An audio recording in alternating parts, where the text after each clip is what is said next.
Welcome to another episode of the Telltales podcast. Today, we've got a jam-packed show analyzing the latest developments across energy, tech, biotech, and more. We're also excited to have a special guest join us. Don Riley from the Oakcliff Sailing Center will provide an update on the latest accomplishments of Oakcliff graduates. In the biotech space, we'll review RNA technology behind the COVID vaccines and explore how it could revolutionize cancer treatments. We will also discuss how we assess biotech companies at Topmark Capital. So stick around for investing insights and inspiring accomplishments from across the sailing world.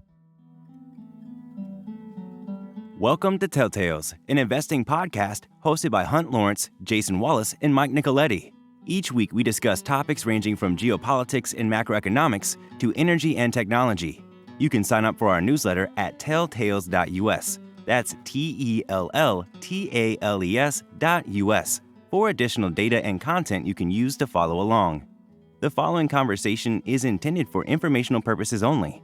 You should always do your own work to determine if an investment is suitable for you. Nothing on oil.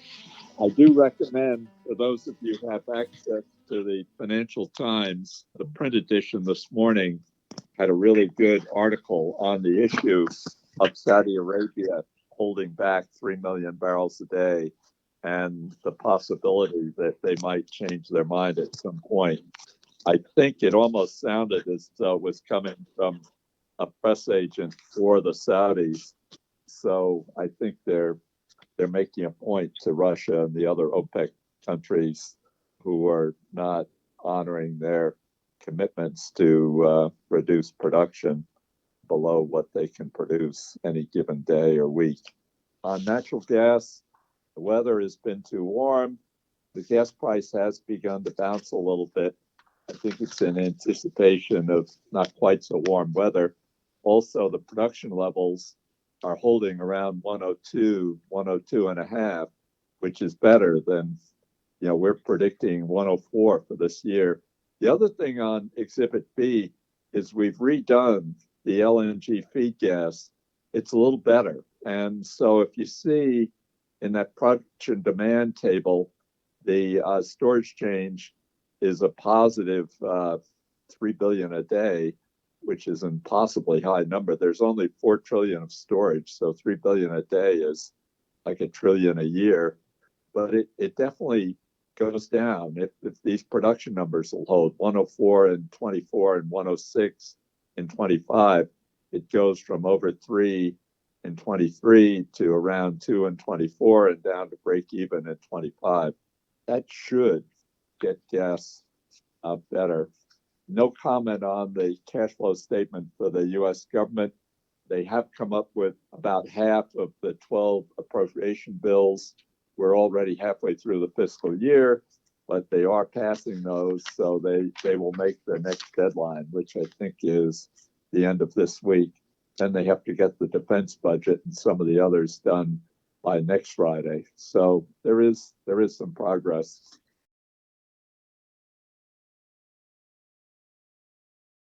For those that have the 20 pages in front of them, we've revamped page one. The old page one had Apple and Alphabet and Tesla. We've moved Amazon and Microsoft up. So the interesting thing, for those without the material in your hands, in terms of free cash flow, Apple's the king of the hill at 88 billion. Amazon is 33, and Jason and Mike and I think Amazon will increase significantly in 24. Alphabet's 53. Again, I think the three of us think that might be a little soft because Google, to protect its search position and to cope with the fact that they don't seem to be able to make their large language model work. The discussion we had last week at 53, there might be a little softness there. And then Microsoft 62, as you'll remember from prior Wednesdays, Mike and Jason think if the Copilot $20 a month catches on, that 62 could have some significant upside. And then Tesla, which looks like it doesn't belong on the page with only 5 billion of free cash flow, and with reduced margins, it might be less than that. But I think the three of us think that over the next 5 years, if there's someone who can go from just several $billion of free cash flow to quite a lot more, kind of like what NVIDIA did in this last year, it's probably Tesla. It's just the conditions for that to happen to Tesla are not here in the near future. With that, any disagreement with my assessment? Since Mike and I talk every morning for 20 minutes at 8:30 my time, 5:30 his time, Jason, I asked you to see any additional commentary to my rundown of prospects for free cash flow for these 5 companies on page 1. No, I guess I would just add with Apple that they do quite a lot of business in China, and that's softening right now as well, due to both the Chinese economy and Huawei being more competitive there. How about upside in Amazon? Definitely agree. Yeah, they've spent a lot of money on their logistics network, and that CapEx should be ramping down. But the flip side is they're buying a lot of chips. How about not just embarrassment on Gemini? What about softness in their free cash flow, or do you think they'll get through it without too much financial impact? There's a couple ways you could look at this one. The more optimistic one is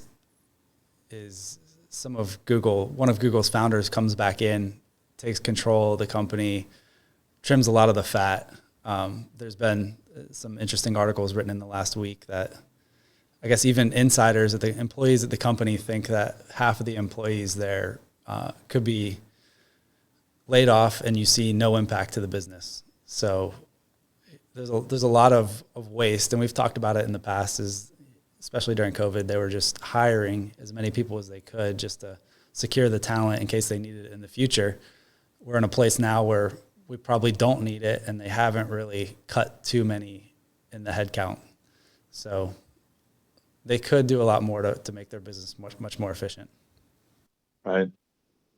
Hey, Mike, last Wednesday, and I promised Mike and Jason not to mention this more than occasionally, in terms of optimism that there'd be more GPUs needed 3 years from now, 4 years from now than now on a 1 to 10 optimism scale. Mike and Jason were 8 or 9.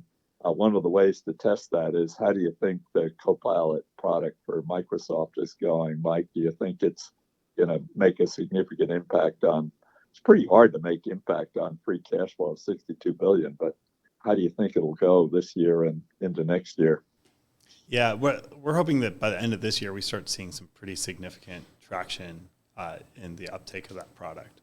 I think there's pent-up demand, no question about that. And certainly IT departments are wanting to make sure that they wrap their hands around it so that people aren't using just the, paying out of pocket, for example, for OpenAI's product and potentially leaking out some of that data. So I think there's 2 pieces here. One, it's a productivity cell, and 2, it's an information security play as well. So. Right. What kind of conditions? Another article I'd refer people to is there's an interview with Mary Barra, the CEO of General Motors, in last week's Barron's. It's worth reading. One of the points she makes is that she believes that General Motors will not make gas cars past 2035, which is only 10 years from now. In terms of people taking on battery cars, I mean, now I think most battery cars are purchased by people who have a gas car. So if they have a long drive, they take the gas car. And if it's running, shorter runs around their home, they use the battery car.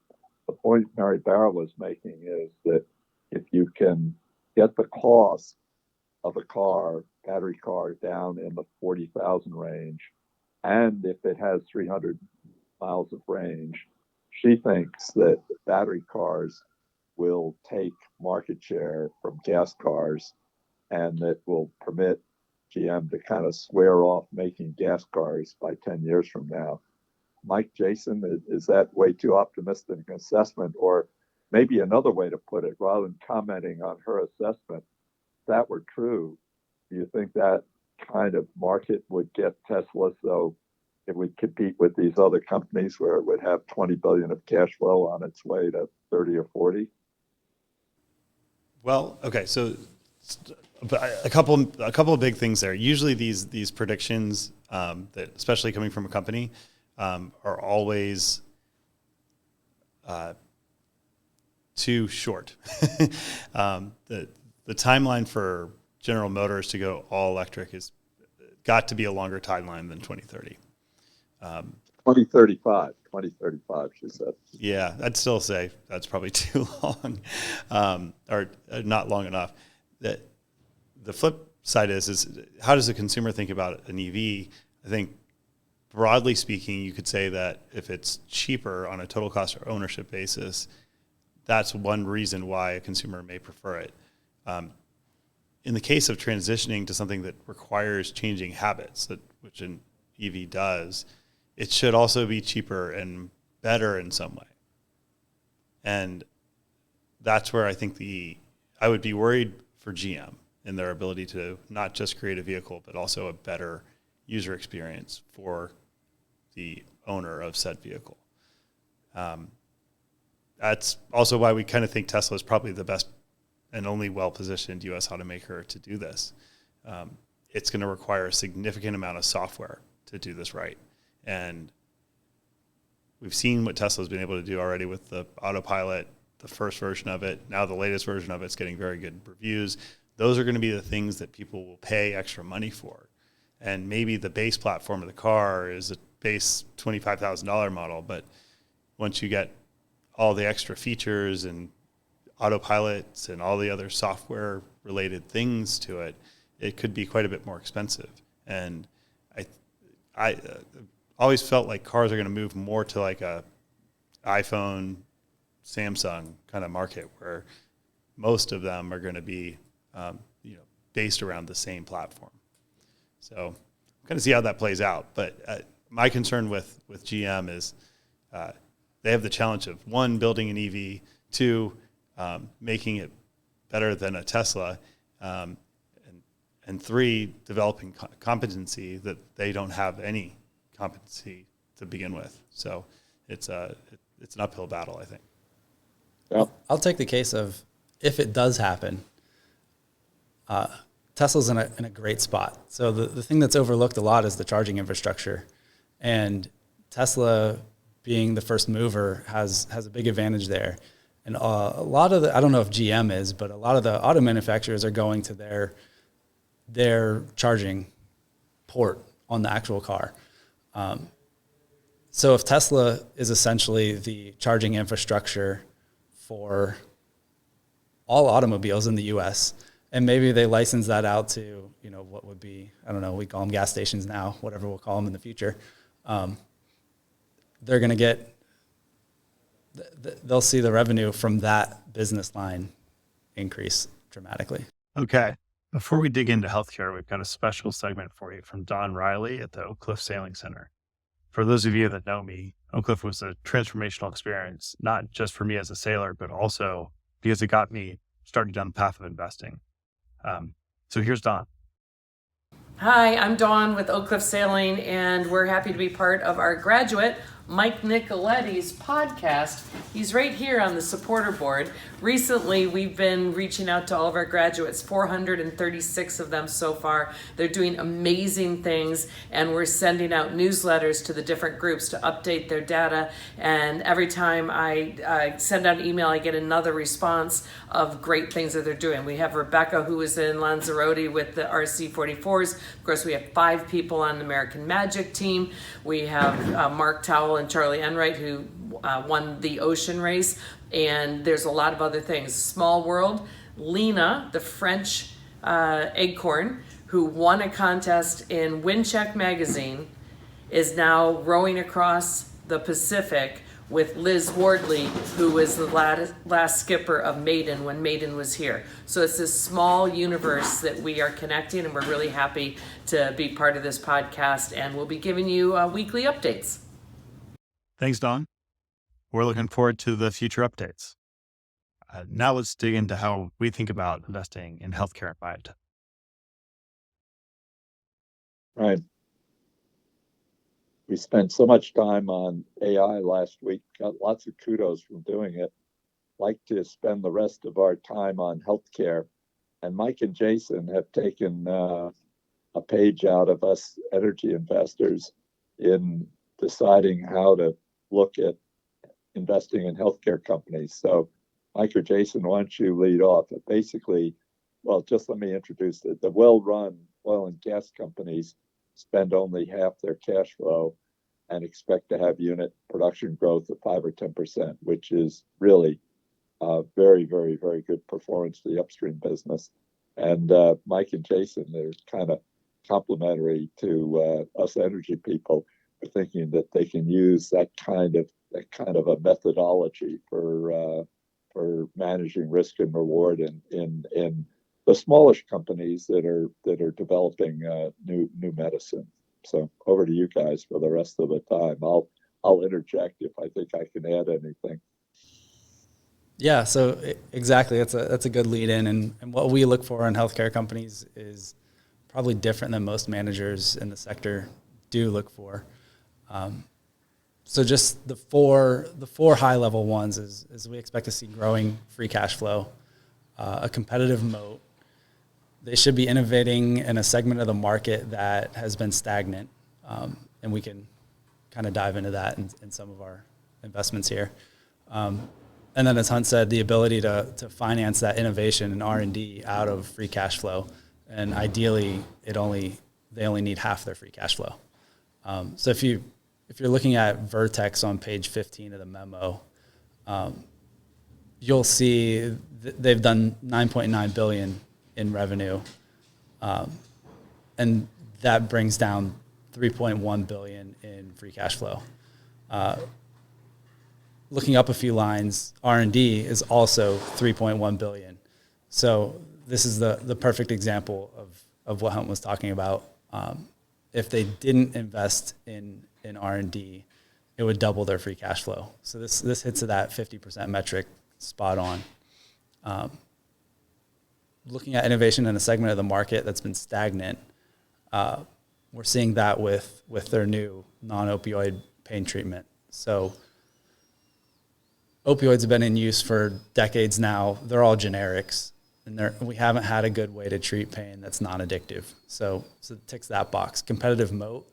Their cystic fibrosis franchise is a huge moat. It generates all the free cash flow for them, and it's growing. And they've successfully outcompeted all competitors in that space. So they're the only ones continuing research along those lines. Anything you'd add there, Mike? No, other than the fact that these companies are rare, and maybe that's no surprise, because the interesting thing about a drug company is you have a particular innovation and you have a bunch of capital that goes in trying to get something through clinical trials.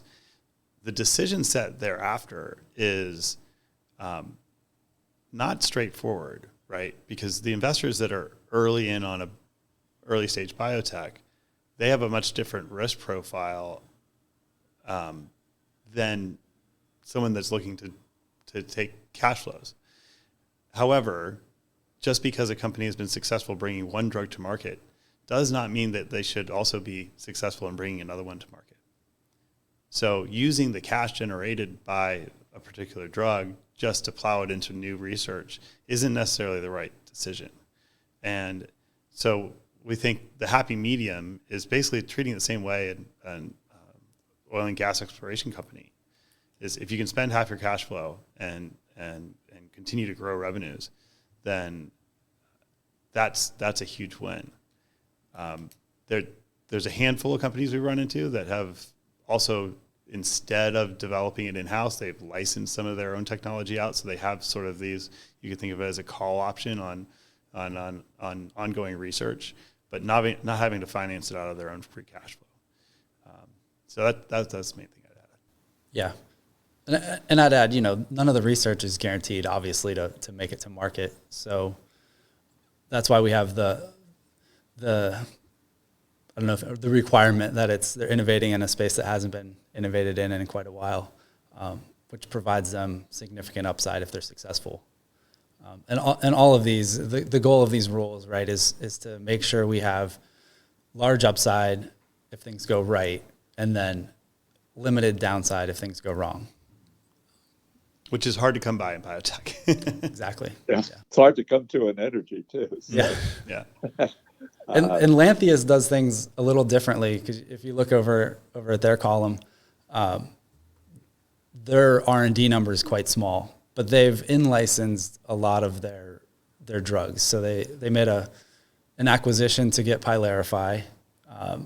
They've partnered for their new treatment that's in testing that hopefully comes out, or hopefully they submit to the FDA later this year. So they're splitting the R&D costs with another company, and then an acquisition on their Alzheimer's diagnostic as well. So they keep it really light on their clinical R&D. Where do you rank a large company, and rather than look at Pfizer, which is kind of struggling as the market for COVID vaccine declines in a significant way, if we turn to page 19 and we look at Lilly, who's everyone's favorite now because of the weight reduction medicine they're working on, they kind of make it, right, in terms of using half their cash flow for R&D. Now, of course, the problem is they've gotten pretty expensive. And then another company on page 19 is Regeneron, which has a pretty good reputation, a much more diversified product base, and maybe not the most. But once again, if you cite down, their R&D is about half of their cash flow, or at least their R&D is a little less than their free cash flow. How do you stack these up, or would you prefer to look for smaller capitalizations like Vertex Pharmaceutical, or how do you make those judgments? I'd say that would fall into looking for them to innovate and have large upside in a big market that they're producing a new drug in. That's kind of easier to find for maybe smaller companies, where it'll have a much more impact to the overall business. Lilly's the exception. With the market for GLP-1s might be the biggest drug market in history, if it's not already, I think. But so they've stumbled onto a huge hit. I don't know what you'd call something better than a blockbuster, but they found it. So yeah, I think it's harder to find. We'd like to find it in a smaller company because it's more impactful if their research is successful. But it's harder to find those smaller companies that are generating free cash flow and have a moat on it. Yeah, I'd agree. We've got about 3 or 4 minutes left, and Jason is our candidate, but the COVID vaccines were based on RNA technology, and I've read about it, and I've tried to get it in my head and whatnot, and Mike and I have decided in our 20-minute morning phone calls, we're going to try to get Jason this Wednesday and maybe a little next Wednesday to see if he could explain to the rest of us who don't have sufficient background exactly what RNA technology is and why it was so important in developing the COVID vaccines, and why it may be important looking out several years in finding cancer medicines. Yeah, it's absolutely important. What is RNA? So it's very similar to DNA. They're both strands of nucleic acids. I guess since maybe we're more familiar with how computers work than our own bodies, the individual nucleotides in the RNA and DNA are like bits in a computer. So if you think of 0010 in a computer translating to the number 2, strings of AC, G, and T will be instruction sets for other things like proteins and gene expression. So the DNA is locked away in the nucleus of a cell, and it has the instruction book of how to create a living organism.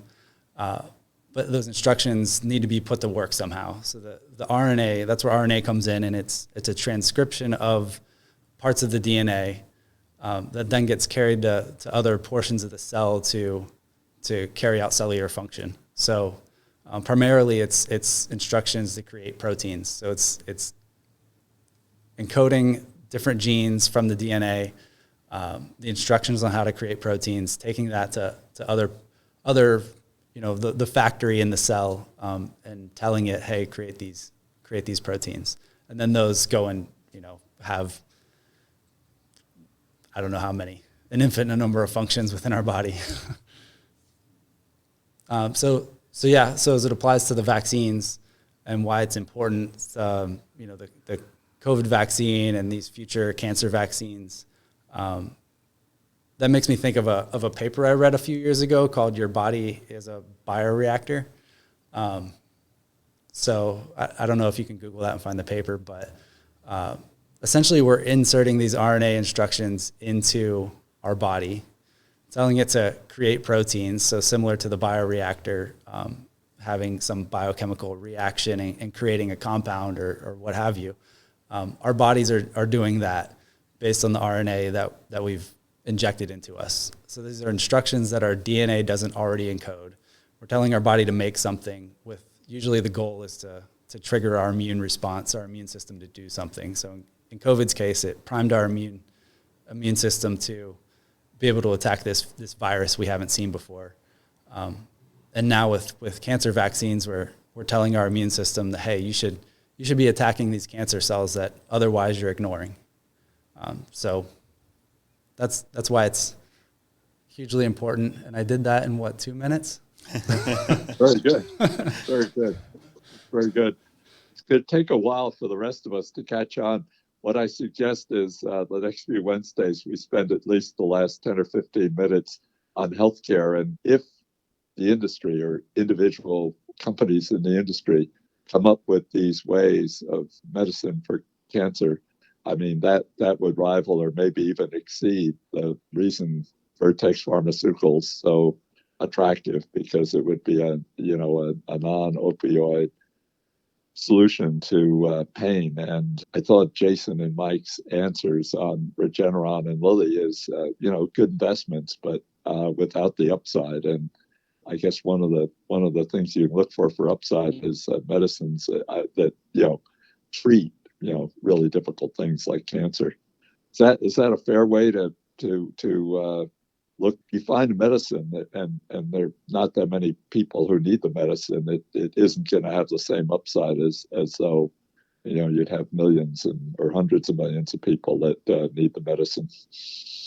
Absolutely, yeah, and we're definitely looking into this space. I guess the exception would be as if it's a really small company and maybe they have a treatment for a rare disease, but since they're so small, it can have an impact there. So we're finding some companies that fit our criteria doing that kind of thing as well. But yeah, cancer vaccines, cancer treatments, curing cancer, that huge impact financially and for humanity. Right. Good. Thanks so much for the coming week, everyone. Be well and stay healthy, and we'll be on with you next Wednesday. Take care. Thank you for joining us this week. Please tune in again next week as we will be back on Wednesday. As a reminder, nothing on this podcast should be considered investment advice. You should always do your own work to determine if an investment is suitable for you. The views expressed on this podcast are the host alone and do not constitute an offer to sell or a recommendation to purchase or a solicitation of an offer to buy any security nor a recommendation for any investment product or service. While certain information contained herein has been obtained from sources believed to be reliable, neither the hosts nor any of their employers or their affiliates have independently verified this information, and its accuracy and completeness cannot be guaranteed. Accordingly, no representation or warranty, expressed or implied, is made as to, and no reliance should be placed on, the fairness, accuracy, timeliness, or completeness of this information. The hosts and all employers and their affiliated persons assume no liability for this information and no obligation to update the information or analysis contained herein in the future, and may or may not hold positions in the securities mentioned. The following conversation is intended for informational purposes only. You should always do your own work to determine if an investment is suitable for you.